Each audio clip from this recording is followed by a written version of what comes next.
Are we live? I know we're close at the very least.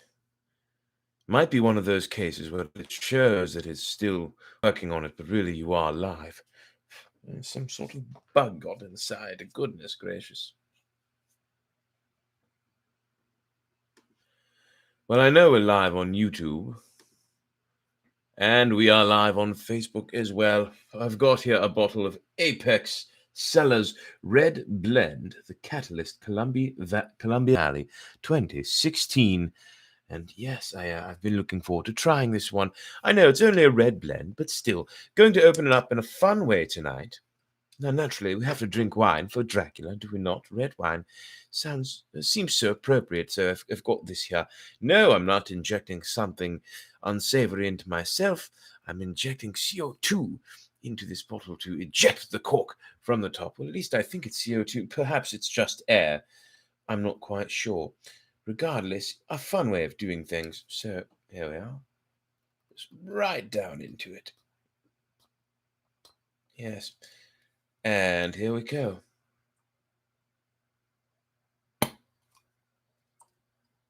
That's not doing a darn thing. There it is.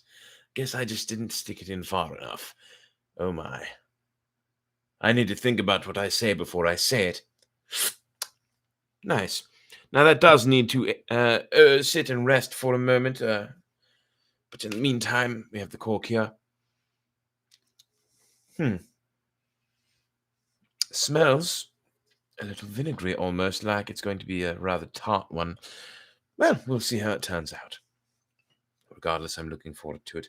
Now, before we get started, a reminder, tonight we are reading Bram Stoker's Dracula, starting from... we are reading chapter 4. I'm having a tough time juggling things, it would appear, but that's all right. So anyway, Bram Stoker's Dracula from chapter 4. Before we get started, a quick shout out to Hannah Lamberg. Hannah, thank you for suggesting Dracula. And also, I'd like to give you a big congratulations. You see, Hannah is graduating in like a day, and she's gotten accepted into 10 different law schools. Good friend of mine, quite a fan of hers, and she is a very, very awesome person, great person, and I'm very proud of her. And excited for her future. So congratulations, Hannah. Glad you're here and glad that you can be a part of this. Anyway, thank you again for recommending Dracula. We are starting chapter 4 tonight. And then I see on the YouTube side, Shay has joined in. Hello, Shay. And it looks like there are a couple more viewers there as well. So glad to have you all here. And thank you for being here. And Shay says, congratulations, Hannah. All right. So without further ado, well, I mean, I've got this wine, but it should rest for a little while before I actually drink it. So I'm going to let it do that as much as I'd like to pour some. So let us get started with Dracula, chapter 4. Bram Stoker's Dracula. Yes, here we go. Jonathan Harker's journal continued. Do you like the mood? I think this is a nice mood for Dracula, and I'm going to keep it up as long as we're reading it. I don't often light these candles, and it's very cool to be able to sit in this sort of what's the word I'm looking for? Not ambiance. Atmosphere. That's the word. All right, let us get on with it. Jonathan Harker's journal continued. I awoke in my own bed. If it be that I had not dreamt, the Count must have carried me here. I tried to satisfy myself on the subject, but could not arrive at any unquestionable result. To be sure, there were certain small evidences, such as that my clothes were folded and laid in a manner which is not my habit. My watch was still unwound, and I am rigorously accustomed to wind it to the last thing before going to bed, and many such details, but these things are no proof, for they may have been evidences that my mind was not as usual, and from some cause or another, I had certainly been much upset. I must watch for proof. Of one thing I am glad. If it was the Count that carried me here and undressed me, he must have been hurried in his task, for my pockets are intact. I am sure this diary would have been a mystery to him which he would not have brooked. He would have taken or destroyed it, As I look round this room, although it has been to me so full of fear, it is now a sort of sanctuary, for nothing can be more dreadful than those awful women who are waiting to suck my blood. 18th of May. I have been down to look at that room again in daylight, for I must know the truth. When I got to the doorway at the top of the stairs, I found it closed. It had been so forcibly driven against the jamb that part of the woodwork was splintering. I could see that the bolt of the lock had been shot, but the door is fastened from the inside. I fear it was no dream and must act on the sunrise. 19th of May. I am surely in the toils. Last night the Count asked me in the suavest tones to write 3 letters, one saying that my work here is nearly done and that I should start for home within a few days, another that I was starting on the next morning from the time of the letter, and the third that I had left the castle and arrived at Bistritz. I would fain, fain have rebelled, but felt that in the present state of things it would be madness to quarrel openly with the Count whilst I am so absolutely in his power, and to refuse would be to excite his suspicion and to arouse his anger. He knows that I know too much, and that I must not live lest I be dangerous to him. My only chance is to prolong my opportunities. Something may occur which will give me a chance to escape. I saw in his eyes something of that gathering wrath which was manifest when he hurled that fair woman from him. He explained to me that the posts were few and uncertain, and that my writing now would ensure ease of mind to my friends, and he assured me with so much impressiveness that he would countermand the latter letters, which would be held over at Bistritz until due time, in case chance would admit of my prolonging my stay, that to oppose him would have been to create new suspicion.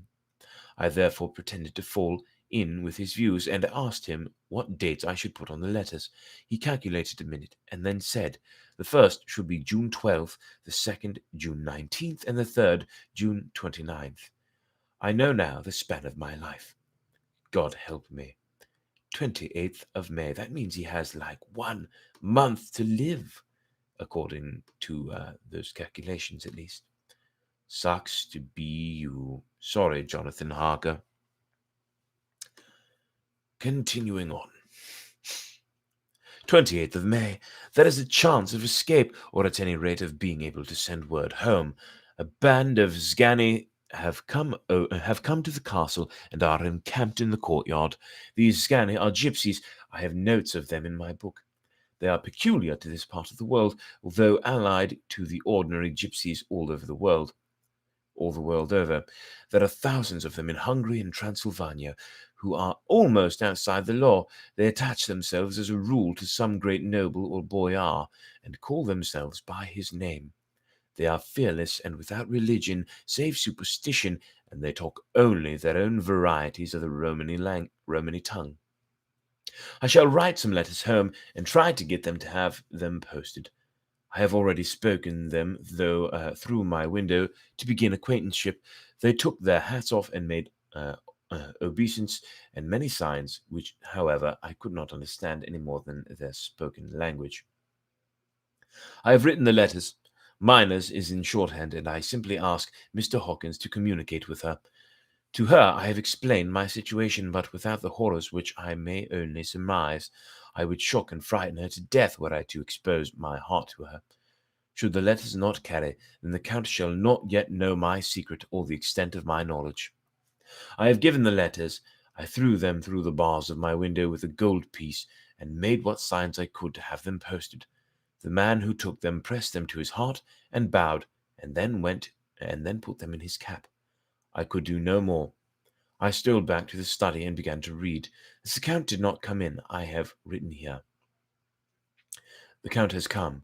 He sat beside me, and said in his smoothest voice as he opened 2 letters, the Zgani have given me these, of which I thought, though I know not whence they came, I shall, of course, take care. See, he must have looked at it. One is from you, and to my friend Peter Hawkins. The other, here he caught sight of the strange symbols as he opened the envelope, and the dark look came into his face, and his eyes blazed wickedly. The other is a vile thing, an outrage upon friendship and hospitality. It is not signed. Well, so it cannot matter to us. And he calmly held letter and envelope in the flame of the lamp till they were consumed. Then he went on. The letter to Hawkins, that I shall of course send on, since it is yours. Your letters are sacred to me. Your pardon. Sorry, I forgot I haven't been reading in Dracula's voice. Let me start that paragraph over. Your letter to Hawkins, that I shall, of course, send on, since it is yours. Your letters are sacred to me. Your pardon, my friend, that unknowingly I did break the seal. Will you not cover it again? He held out the letter to me, and with a courteous bow handed me a clean envelope. I could only redirect it and hand it to him in silence. When he went out of the room, I could hear the key turn softly. A minute later, I went over and tried it, and the door was locked. When, an hour or two later, the Count came quietly into the room, his coming awakened me, for I had gone to sleep on the sofa. He was very courteous and very cheery in his manner, and seeing that I had been sleeping, he said, "So, my friend, you are tired. Go to bed. That is the surest. There is the surest rest. I may not have the pleasure to talk tonight, since there are many labors to me, but you will sleep, I pray." I passed to my room and went to bed, and, strange to say, slept without dreaming. Despair has its own calms. 31st of May. Oh, dear readers, things are getting exciting, are they not? 31st of May. The morning when I woke, I thought I would provide myself with some paper and envelopes from my bag and keep them in my pocket so that I might write in case I should get an opportunity. But again, a surprise, again, a shock. Every scrap of paper was gone, and with it all my notes, my memoranda relating to railways and travel, my letter of credit, in fact, all that might be useful to me. Were I once outside the castle, I sat and pondered a while, and then some thought occurred to me, and I made search of my portmanteau, and in the wardrobe where I had placed my clothes. The suit in which I had travelled was gone, and also my overcoat and rug. I could find no trace of them anywhere. This looked like some new scheme of villainy. I'm going to pour that wine now because, I'm sort of tired of waiting. It's rested not too long, about 10 minutes or so. Yes, about 10 minutes. Let's see, how long have we been going? No, not the page I wanted. Yes, so it's been open for about 10 minutes, so I think it's plenty of time for now. I am thirsty. Let us see how this red blend is. Cheers.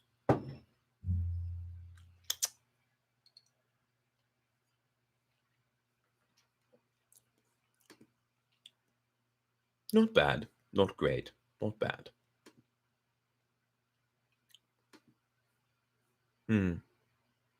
It'll do. Continuing on. 17th of June, this morning, as I was sitting on the edge of my bed, cudgelling my brains, I heard without a cracking of whips and pounding of scraping of horses' feet up the rocky path beyond the courtyard. With joy, I hurried to the window and saw drive into the yard 2 great leiter wagons, each drawn by 8 sturdy horses, and at the head of each a pair of Slovak with his white wide hat, great nail-studded belt, dirty sheepskins, and high boots. They had also their long staves in hand. I ran to the door, intending to descend and try and join them through the main hall, as I thought that my way be my as I thought that way might be opened for them. Again a shock. My door was fastened on the outside. Then I ran to the window and cried to them. They looked up at me stupidly and pointed, but just then the hetman of the Scani came out, and seeing them pointing to my window, said something at which they laughed. Henceforth, no effort of mine, no piteous cry or agonized entreaty would make them even look at me. They resolutely turned away. The leiter wagons contained great square boxes with handles of thick rope. Those were evidently empty by the ease with which the Slovaks handled them, and by their resonance as they were roughly moved. They were When they were all unloaded and packed in a great heap in the corner of the yard, the Slovaks were given some money by the scanny, and spitting on it for luck, lazily went each to his horse's head. Shortly afterward, I heard the cracking of their whips die away in the distance. 24th of June, before morning.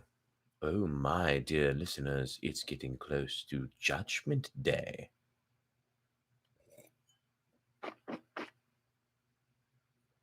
Oh, yes, swishing it through my mouth like that, I can catch the smokiness.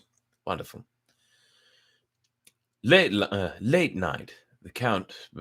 Last night, not late night, last night, the Count left me early and locked himself into his own room. As soon as I dared, I ran up the winding stair and looked out of the window which opened south. I thought I would watch for the Count, for there is something going on. The Sgani are quartered somewhere in the castle and are doing work of some kind. I know it, for now and then I hear a far-away muffled sound as of mattock and spade, and whatever it is, it must be the end of some ruthless villainy. I have been at the window somewhat less than half an hour when I saw something coming out of the Count's window. I drew back and watched carefully, and saw the whole man emerge. It was a new shock to me to find that he had on the suit of clothes which I had worn whilst travelling here, and slung over his shoulder the terrible bag which I had seen the women take away. There could be no doubt as to his quest, and in my garb too. This, then, is his new scheme of evil, that he will allow others to see me as they think, so that they may both leave evidence that I have, so that he may both leave evidence that I have been seen in the towns or villages posting my own letters, and that any wickedness which he may do shall by the local people be attributed to me. It makes me rage to think that this can go on, and whilst I am shut up here, a veritable prisoner, but without that protection of the law which is even a criminal's right and consolation. I thought I would watch for the Count's return, and for a long time sat doggedly at the window. Then I began to notice that there were some quaint little specks floating in the rays of the moonlight. They were like the tiniest grains of dust, and they whirled round and gathered in clusters in a nebulous sort of way. I watched them with a sense of soothing, and a sort of calm stole over me. I leaned back in the embrasure in a more comfortable position so that I could enjoy more fully the aerial gambling.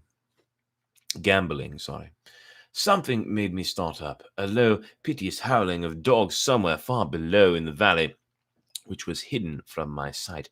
Louder it seemed to ring in my ears, and the floating motes of dust to take new shapes to the sound as they danced in the moonlight. I felt myself struggling to awake to some call of my instincts. Nay, my very soul was struggling, and my half-remembered sensibilities were striving to answer the call. I was becoming hypnotized. Quicker and quicker danced the dust. The moonbeams seemed to quiver as they went by me into the mass of gloom beyond. More and more they gathered till they seemed to take dim phantom shapes. And then I started, broad awake and in full possession of my senses, and ran screaming from the place. The phantom shapes which were becoming gradually materialized from the moonbeams were those of three ghostly women to whom I was doomed. And I fled, and somewhat safer in my room, where there was no moonlight and where the lamp was burning brightly. When a couple of hours had passed, I heard something stirring in the Count's room, something like a sharp wail, quickly suppressed. And then there was silence, deep, awful silence, which chilled me. With a beating heart, I tried the door, but I was locked in my prison and could do nothing. I sat down and simply cried. As I sat, I heard a sound in the courtyard without. In the courtyard without. The agonized cry of a woman. I rushed to the window and, throwing it up, peered out between the bars. There indeed was a woman with dishevelled hair, holding her hands over her heart as one distressed with running. She was leaning against a corner of the gateway. When she saw my face at the window, she threw herself forward and shouted in a voice laden with menace, "Monster, give me my child!" She threw herself on her knees and raised up her hands, cried the same words in tones which wrung my heart. Then she tore her hair and beat her breast, and abandoned herself to all the violences of extravagant emotion. Finally, She threw herself forward, and though I could not see her, I could hear the beating of her naked hands against the door. Somewhere high overhead, probably on the tower, I heard the voice of the Count telling in his harsh metallic whisper, calling. His call seemed to be answered from far and wide by the howling of wolves. Before many minutes had passed, a pack of them poured, like a pent-up dam when liberated, through the wild entrance into the courtyard. There was no cry from the woman, and the howling of the wolves was but short. Before long they streamed away, singingly licking their lips. I could not pity her, for I knew now what had become of her child, and she was better dead. What shall I do? What can I do? How can I escape from this dreadful thing of night and gloom and fear? 25th of June, morning. No man knows till he has suffered the night from the night how sweet and how dear to his heart and eye the morning can be. When the sun grew grew so high this morning that it struck the top of the great gateway opposite my window.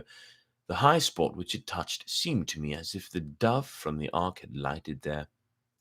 My fear fell from me as it had now a vaporous garment which dissolved in the warmth. I must take action of some sort, whilst the courage of the day is upon me. Last night one of my post-dated letters went to the post, the first of that fatal series which is to blot out the very traces of my existence from the earth. Let me not think of it. Action. It has always been at night time that I have been molested or threatened, or in some way or in danger or in fear. I have not yet seen the Count in the daytime. Can it be that he sleeps when the others wake, that he may be awake whilst they sleep? If I could only get into his room, but there is no possible way. The door is always locked. No way for me. Yes, there is a way, if one dares to take it. Where his body has gone, why may not another body go? I have seen him myself crawl from his window. Why should I not imitate him and go in by the window? The chances are desperate, but my need is more desperate still. I shall risk it. At the worst, it can only be death, and a man's death is not a calf's, and the dreaded hereafter may still be open to me. God help me in my task. Goodbye, Mina, however you want to say it, if I fail. Goodbye, my faithful friend and second father. Goodbye, all, and last of all, Mina. Some people just passed by the window. Not sure if you heard them or not. Anyway, moving forward in the story. Hello, Jean. Glad you have joined us. Glad you're here. Moving on. Some days later, I have made the effort, and God helping me, have come safely back to this room. I must put down every detail in order. I went whilst my courage was fresh, straight to the window on the south side, and at once got outside of the narrow ledge of stone which runs around the building on this side. The stones are big and roughly cut, and the mortar has by process of time been washed away between them. I took off my boots and ventured out on the desperate way. I looked down once so as to make sure that a sudden glimpse of the awful depth would not overcome me, but after that kept my eyes away from it. I knew pretty well the direction and distance of the Count's window, and made for it as well as I could, having regard to the opportunities available. I did not feel dizzy. I suppose I was too excited, and the time seemed ridiculously short till I found myself standing on the window sill and trying to raise up the sash. I was filled with agitation, however, when I bent down and slid feet foremost in through the window. Then I looked round for the Count, but with surprise and gladness made a discovery. The room was empty. It was barely furnished with odd things, which seemed to have never been used. The furniture was something the same style as that in the south rooms, and was covered with dust. I looked for the key, but it was not in the lock. And I could not find it anywhere. The only thing I found was a great heap of gold in one corner. Gold of all kinds, Roman and British and Austrian and Hungarian, and Greek and Turkish money covered with a film of dust, as though it had lain long in the ground. None of it that I noticed was less than 300 years old. There were also chains and ornaments, some jeweled, but all of them old and stained. At one corner of the room was a heavy door.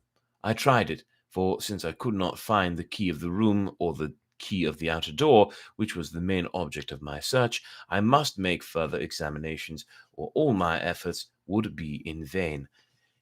It was open, and led through a stone passage to a circular stairway, which went steeply down. I descended, minding carefully where I went, for the stairs were dark, being only lit by loopholes in the heavy masonry. At the bottom there was a dark, tunnel-like passage, through which came a deathly, sickly odor, the odor of old earth newly turned. As I went through the passage, the smell grew close and heavier. At last I pulled open a heavy door which stood ajar, and found myself in an old ruined chapel which had evidently been used as a graveyard. The roof was broken, and in two places were steps leading to vaults, but the ground had recently been dug over and the earth placed in great wooden boxes, manifestly those which had been brought by the Slovaks. There was nobody around, and I made search for any further outlet, but there was none. Then I went over every inch of the ground, so as not to lose a chance. I went down even into the vaults, where the dim light struggled, although to do so was a dread to my very soul. Into two of these I went, but saw nothing except fragments of old coffins and piles of dust. In the third, however, I made a discovery. There, in one of the great boxes, of which there were 50 in all, on a pile of newly dug earth, lay the Count. He was either dead or asleep, I could not say which, for the eyes were open and stony, but without the glassiness of death, and the cheeks had the warmth of life through all their pallor. The lips were as red as ever, but there was no sign of movement, no pulse, no breath, no beating of the heart. I bent over him and tried to find any sign of life, but in vain. He could not have lain there long, for the earthy smell would have passed away in a few hours. By the side of the box was its cover, pierced with holes here and there. I thought he might have the keys on him, but when I went to search, I saw the dead eyes, and in them, dead though they were, such a look of hate, though unconscious of me or my presence, that I fled from the place, and leaving the Count's room by the window, crawled again up the castle wall. Regaining my room, I threw myself panting upon the bed and tried to think. 29th of June. Today is the day of my last letter, and the Count has taken steps to prove that it was genuine. For again I saw him leave the castle by the same window, and in my clothes. As he went down the wall, lizard fashion, I wished I had a gun or some lethal weapon, that I might destroy him, but I fear that no weapon, wrought alone by man's hand, would have any effect on him. I dared not wait to see him return, for I feared to see those weird sisters. I came back to the library and read there till I fell asleep. I was awakened by the Count, who looked at me as grimly as a man can look, as he said, "Tomorrow, my friend, we must part. You return to your beautiful England, I to some work which may have such an end that we may never meet. Your letter home has been dispatched. Tomorrow I shall not be here, but all shall be ready for your journey. In the morning uh, come the Zgani, who have some labors of their own here, and also come the Slovaks. When they have gone, my carriage shall come for you, and shall bear you to the Borgo Pass, to meet the diligence from Bukovina in Bistritz. But I am in hopes that I shall see more of you at Castle Dracula." I suspected him, and determined to test his sincerity. Sincerity seems like a profanation of the word to write it in connection with such a monster, so asked him point blank, "Why may I not go tonight?" "Because, dear sir, my coachman and horses are away on a mission." "But I would walk with pleasure. I want to get away at once." He smiled, such a soft, smooth, diabolical smile that I knew there was some trick behind his smoothness. He said, "And your baggage?" I do not care about it. I can send for it some other time. The Count stood up and said, with a sweet courtesy which made me rub my eyes, it seemed so real. Your English have a saying which is close to my heart, for its spirit is that which rules our boyars. Welcome the coming, speed the parting guest. Come with me, my dear young friend. Not an hour shall you wait in my house against your will, though sad am I at your going, and that you so suddenly desire it. Come. With a stately gravity, he, with the lamp, preceded me down the stairs and along the hall. Suddenly he stopped. Hark! Close at hand came the howling of many wolves. It was almost as if the sound sprang up at the rising of his hand, just as the music of a great orchestra seems to leap under the baton of the conductor. After a pause of a moment, he proceeded in his stately way to the door, drew back the ponderous bolts, unhooked the heavy chains, and began to draw it open. To my intense astonishment, I saw that it was unlocked. Suspiciously, I looked all around, but could see no key of any kind. As the door began to open, the howling of the wolves grew louder and angrier, their red jaws with champing teeth, and their blunt-clawed feet as they leapt came in through the opening door. I knew then that to struggle at that moment against the Count was useless. With such allies as these at his command, I could do nothing. But still the door continued slowly to open, and only the Count's body stood in the gap. Suddenly it struck me that this might be the moment and means of my doom. I was to be given to the wolves, and at my own instigation. There was a diabolical wickedness in the idea great enough for the Count, and as a last chance I cried out, "Shut the door! I shall wait till morning," and covered my face with my hands, to hide the tears of bitter disappointment.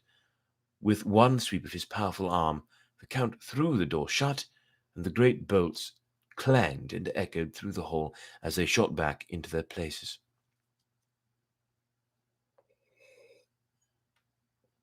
Poor Jonathan Harker. In silence we returned to the library, and after a minute or two I went to my own room. The last I saw of Count Dracula was his kissing my hand. Goodness gracious! The last I saw of Count Dracula was his kissing his hand to me, with a red light of triumph in his eyes, and with a smile that Judas in hell might be proud of. When I was in my room and about to lie down, I thought I heard a whispering at my door. I went to it softly and listened. Unless my ears deceived me, I heard the voice of the Count. Back, back to your own place. Your time is not yet come. Wait, have patience. Tonight is mine. Tomorrow night is yours. There was a low, sweet ripple of laughter, and in a rage I threw open the door and saw without the three terrible women licking their lips. Yes, and in a rage I threw open the door and saw without the three terrible women licking their lips. As I appeared, they all joined in a horrible laugh and ran away. I came back to my room and threw myself on my knees. It is then, it is then so near the end. Tomorrow, Lord help me and those to whom I am dear. 30th of June, morning. These may be the last words I ever write in this journal. I slept till just before dawn, and when I woke, threw myself on my knees, for I determined that if death came, he should find me ready. At last I felt the subtle change in the air, and knew that the morning had come. Then came the welcome cock-crow, and I felt that I was safe. With a glad heart I opened my door and ran down to the hall. I had seen that the door was unlocked, and now escape was before me. With hands that trembled with eagerness, I unhooked the chains and drew back the massive bolts. But the door would not move. Despair seized me. I pulled and pulled at the door and shook it till, massive as it was, it rattled in its encasements. I could see the bolt shot. It had been locked after I left the Count. Then a wild desire took me to obtain that key at any risk, and I determined then and there to scale the wall again and gain the Count's room. He might kill me, but death now seemed the happier choice of evils. Without a pause, I rushed up to the east window and scrambled down the wall as before into the Count's room. It was empty, but that was as I expected. I could not see a key anywhere, but the heap of gold remained. I went through the door in the corner and down the winding stair and along the dark passage to the old chapel. I knew now well enough where to find the monster I sought. The great box was in the same place, close against the wall, but the lid was laid on it, not fastened down, but with the nails ready in their places to be hammered home. I knew I must reach the body for the key, so I raised the lid and laid it back against the wall, and then I saw something which filled my very soul with horror. There lay the Count, looking as if his youth had been half renewed, for the white hair and moustache were changed to dark iron grey. The cheeks were fuller, and the white skin seemed ruby red underneath. The mouth was redder than ever, for on the lips were gouts of fresh blood. The whole awful creature fresh blood, which trickled from the corners of the mouth and ran over the chin and neck. Even the deep, burning eyes seemed set against swollen flesh, for the lids and pouches underneath were bloated. It seemed as if the whole awful creature was simply gorged with blood. He lay like a filthy leech, exhausted with his repletion. I shuddered as I bent over to touch him, and every sense in me revolted at the contact. But I had to search, or I was lost. The coming night might see my own blood a banquet in a similar way to those horrid three. I felt all over the body, but no sign could I find of the key. Then I stopped and looked at the Count. There was a mocking smile on the bloated face, which seemed to drive me mad. This was the being I was helping to transfer to London, where, perhaps for centuries to come, he might, amongst its teeming millions, satiate his lust for blood and create a new and ever widening circle of semi-demons to batten on the helpless. The very thought drove me mad. A terrible desire came upon me to rid the world of such a monster. There was no lethal weapon at hand, but I seized a shovel, which the workmen had been using to fill the cases, and lifted it high, struck with the edge downward at the hateful face. But as I did so, the head turned and the eyes fell upon me with all their blaze of basilisk horror. The sight seemed to paralyze me, and the shovel turned in my hand and glanced from the face, merely making a deep gash above the forehead. The shovel fell from my hand across the box, and as I pulled it away, the flange of the blade caught the edge of the lid, which fell over again and hid the horrid thing from my sight. The last glimpse I had was of a bloated face, blood-stained and fixed with a grin of malice which would have held its own in the nethermost hell. I thought and thought what should be my next move, but my brains seemed on fire, and I waited with a despairing feeling growing over me. As I waited, I heard in the distance a gypsy song, sung by merry voices coming closer, and through their song the rolling of heavy wheels and the crackling of whips. The Zgani and the Slovaks of whom the Count had spoken were coming. With a last look around and at the box which contained the vile body, I ran from the place and gained the Count's room, determined to rush out at the very moment the door should be opened. With strained ears, I listened and heard downstairs the grinding of the key in the great lock and the falling back of the heavy door. There must have been some other means of entry, or someone had a key for one of the locked doors. Then there came the sound of many feet tramping and dying away in some passage which led up a clanging echo. I turned to run down again toward the vault, where I might find the new entrance, but at the moment there seemed to come a violent puff of wind, and the door to the winding stair blew to with a shock that set the dust from the lintels flying. When I ran to push it open, I found that it was hopelessly fast. I was again a prisoner, and the net of doom was closing round me more closely. As I write, there is in the passage below a sound of many trampling feet and the crash of weights being set down heavily, doubtless the boxes with their freight of earth. There is a sound of hammering. It is the box being nailed down. Now I can hear the heavy feet tramping again along the hall, with many other idle feet coming behind them. The door is shut, and the chains rattle. There is a grinding of the key in the lock. I can hear the key withdraw. Then another door opens and shuts. I hear the creaking of lock and bolt. Hark! In the courtyard and down the rocky way of the roll of heavy wheels, the crack of whips, and the chorus of the Scani as they pass into the distance. I am alone in the castle with those awful women. Mina is a woman, and there is naught in common. They are devils of the pit. I shall not remain alone with them. I shall try to scale the castle wall farther than I have yet attempted. I shall take some of the gold with me, lest I want it later. I may find a way from this dreadful place. And then away for home, away to the quickest and nearest train, away from this cursed spot, from this cursed land, where the devil and his children still walk with earthly feet. At least God's mercy is better than that of these monsters, and the precipice is steep and high. At its foot a man may sleep as a man. Goodbye, all, Mina. And that, dear listeners / viewers / readers, is the end of chapter 4. I hope you have enjoyed it tonight. This has been a reading, and hello, Mum, glad you joined in as well. Glad you were all here. Hope you enjoyed Dracula and perhaps some wine alongside me.